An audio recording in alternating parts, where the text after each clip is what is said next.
Jamid recorder. Agus a question in figure 2335, the bridge is balanced. So if R1 is double, what change must be made to R2? So with the R1 double, then kite to R2 double. Because my switch is to R1, agus the R2 for each lake, balance all the more, but within the top line for the kite and bottom with the for the. So just basically you just double R2. As you can journey, if R1 is double, what change must be made to R4? Now, so I'm going to draw over R1 and show, then kite to the R4.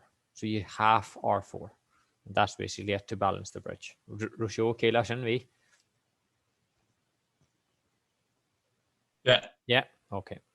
So some chapters into my PowerPoint and I set to them. Don't think it all.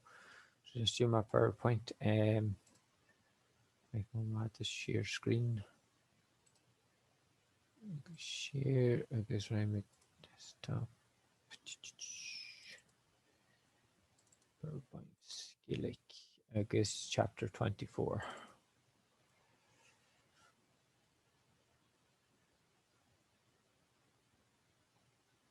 Please move this one away from the shared application. Okay. Listen, just one moment. Okay, one moment to show you now. Was you adding PowerPoint in it? Yeah, perfect. Okay.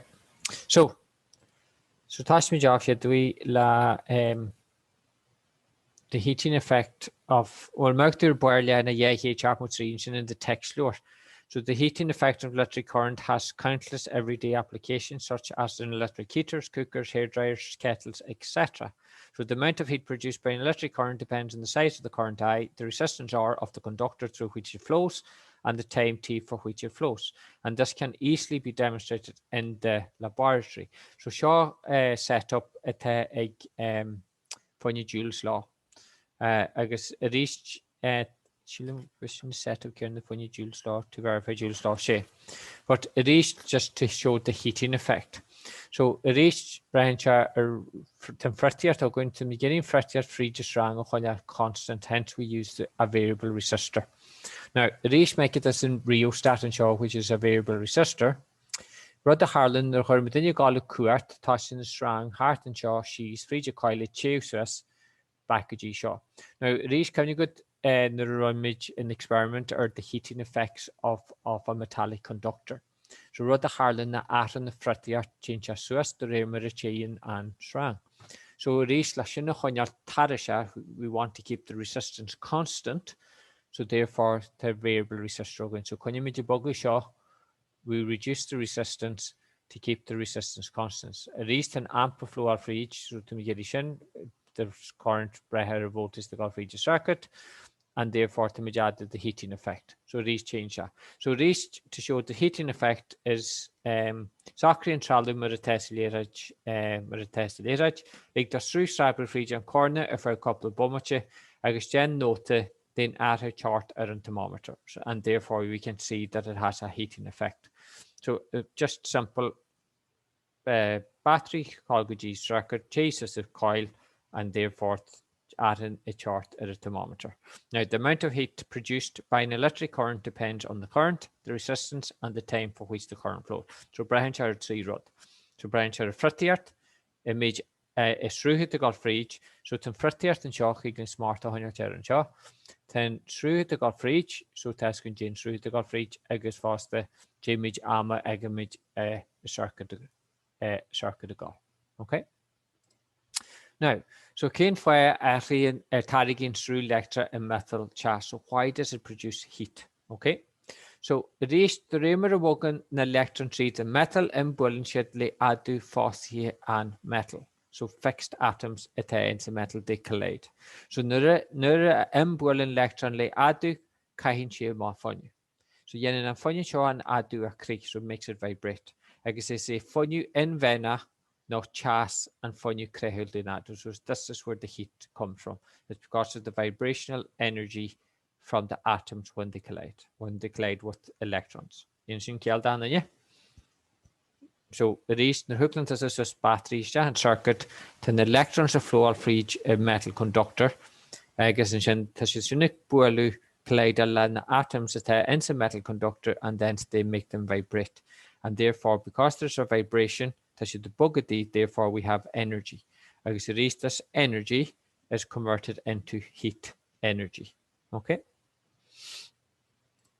So, laying the three factorium rehen and chas year so the heating effect this through lectra So the three effects, so brehin, brehen, chas year mage and through I, and frittiart or and shalta on the shrab and through, agus and tam tea on the wall and through egg shrabu. Now, we remember three rotchen lechelle, James Joule experimentally investigated the factors that determine the amount of heat. So, Chinese la formula. Now, but Dlí Joule Dlí live and then a formula. Okay, don't take Hormer formula PW for moment. No, and you Hormer a PowerPoint to have it here. So just marking to bon lena and you're just the yoga. Marking to bon lena chapter 3 and so James Joule experimentally investigated the factors that determine the amount of heat W given out from a current carrying wire. So he discovered that the heat given out or the work done, W, is directly proportional to the current squared. It's F, T, and R are fixed.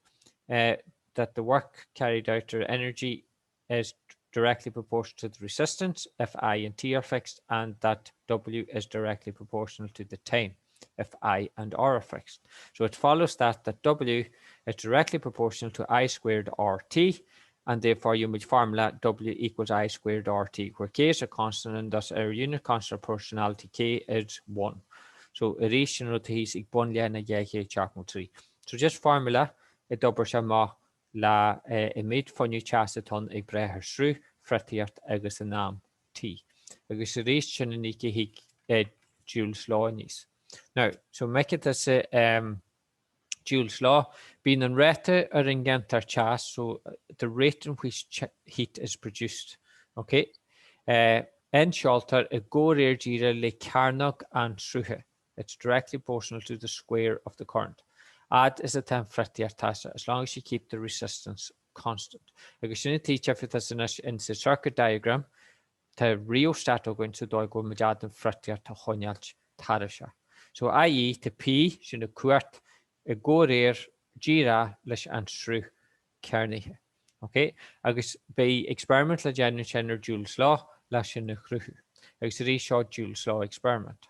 Okay, so resettling to such shorts is a lab.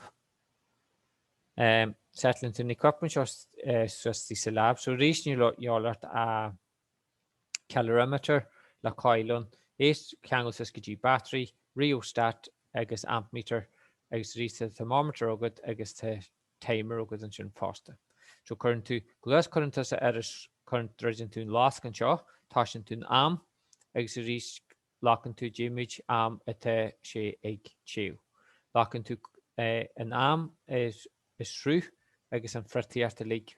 Ask should constant agus reach the tal and shin a obruma. So reach own graph and shin chin to 10 graph on the lineage of region bon funche agus the shy crew go and rate the air chart a go rare en varta go rare lashan through carnihe in amps agus reach lan and shake go and quart p a go rare lashan through carnihe ig firu Dlí Joule. Now usually the stage rod the yen na the formula L von Dlí Joule agus then he much add la P equals VI right, so merkin to boilia hana chapel keherenshan. So we kais one myself pages in my PowerPoint to come update. But merk to boilia hana chapel keherenshan. Now, since W is directly proportional to I squared, it follows that if a certain amount of heat is produced in a given time by a given current in a wire, in the same time, twice the current will produce 4 times as much heat. 3 times the current will produce 9 times as much heat. So omega, or the work done, is equal to I squared over RT, or R made for T. So then W is given T is the rate at which heat is produced, which is equal to power. So Rees Higgins given us that the power is equal to I squared R. Okay, so if R is constant, this tells us that the rate at which heat is produced is directly proportional to the square of the current, and this fact is known as Joule's law. Okay, so these just catch P equals I squared R. So Glockin formula W equals I squared RT. Agus testing that the amount of heat produced over time, so in quart, so that's the power, is equal to I squared R. Okay, and then just the Kishni exercise 24.1. So rut mo li yanu nu, mo le stop unshun. So funny the kidney, the which you able to exercise 24.1 yanu do. So the movement your skull just general tasha or exercise 24.1. But he got the yanu dam here at the show August the kidney. What's an okay, love? Yeah. Yeah. So it is. So me ensure exercise 24.1 do funny the kidney, and then he made back the kidney be lower experiments love. I guess I'm free Joule's law, free an experiment. I guess in the experimental and or the chemical effect of an electric current. So you machine head well. Was okay? So that's narrow to make it easy. Now what the question be go ahead. I guess when the wall he live log all off, I guess chef much of the kidney. Okay. Right, go on, get my chef, Okay, man. slide. My good.